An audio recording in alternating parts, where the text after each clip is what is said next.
Hi,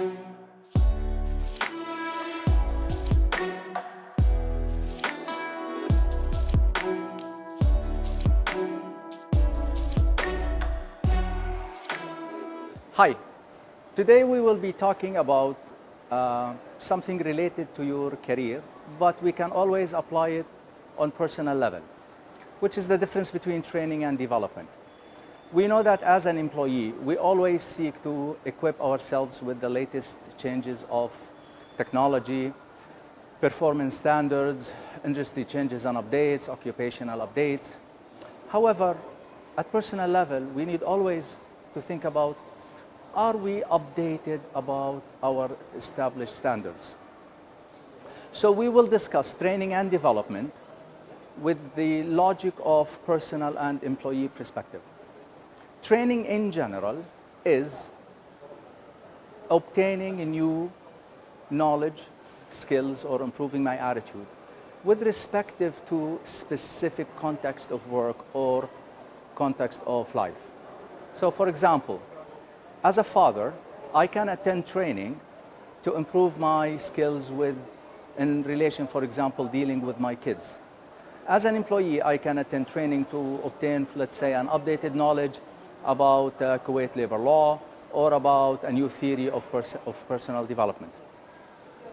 So, in a nutshell, training looks and handles how to improve current performance.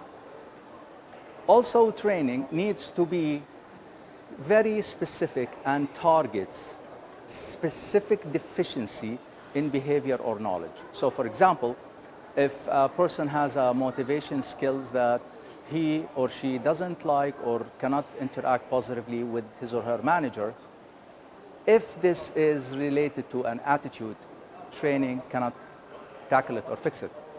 So technically speaking, training, to summarize, is improving current performance based on knowledge, skills, and attitude.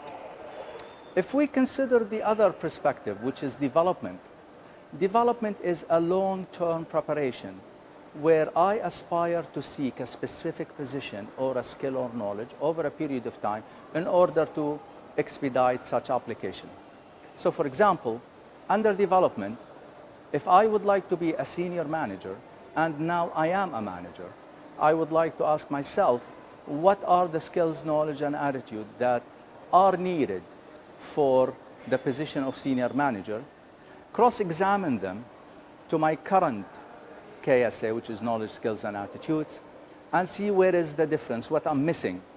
If I go to attend training in order to filter these missings, while I am targeting long-term planning and position, this becomes called as development. So technically speaking, development targets long range. So something I am planning to, not necessarily today, it might be next year, 6 months, or in 2 years' time. Now, how can we ensure that training and development are really serving our practical needs? There are different criteria or different perspectives on that.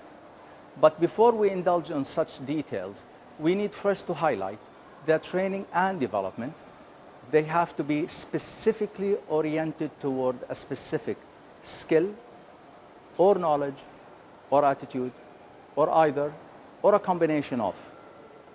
Now, after I attend the training based on training or development, I need always to ensure that I have an adequate assessment to it. So for example, I can always assess if I know a skill by if I know how to apply it. Knowledge, if I pass a test. Attitude, by observation. Now, after the break, we will discuss what are the criteria in order to ensure that we have an adequate training and development. Stay tuned.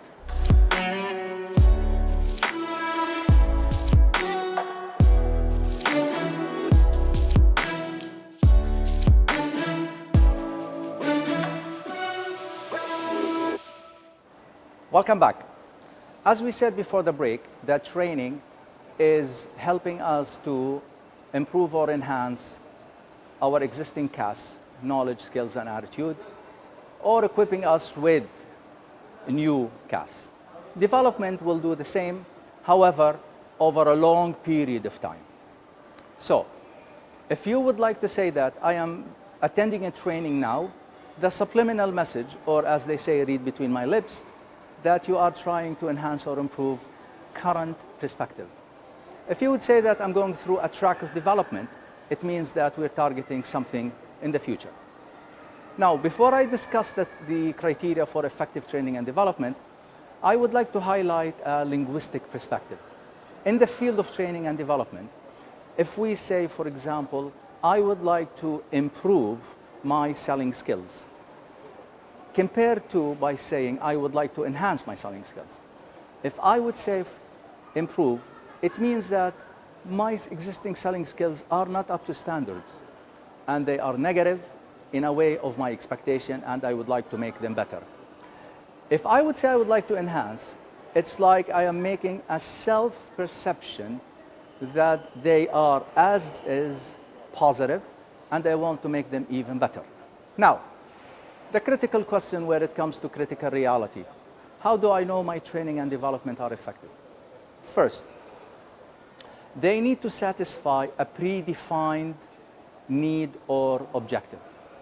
So if I don't know how to manage people or employees, and after I attended training or development, I'm becoming more of familiar with such application.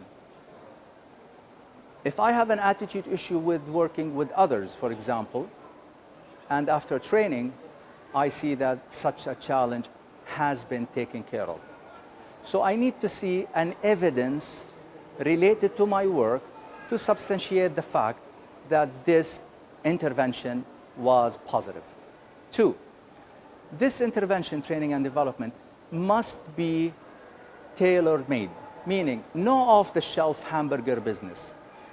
Meaning, Nizar's deficiencies are not like, for example, Muhammad deficiencies.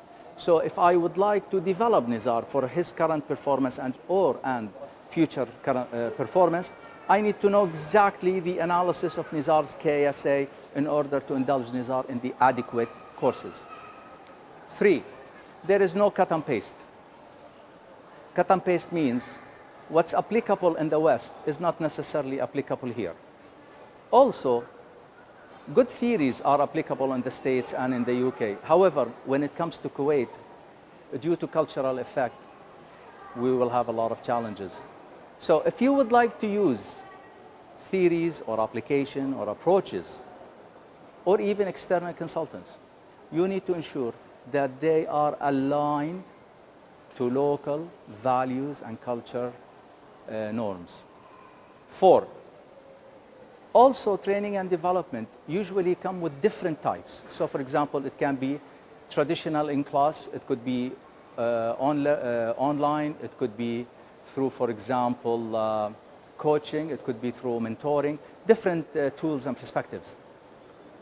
It's like when you go to the doctor says that you have an infection and I need to give you an antibiotic through injection because the infection is severe. Training and development, exactly the same. That the reason for the KSA development will define the type of intervention, whether it is training or in class or online. I hope I was useful today, and always ask yourself for the next time, whenever you attend training and development, why am I doing this, and is this the right time? Thank you for listening. Have a nice day.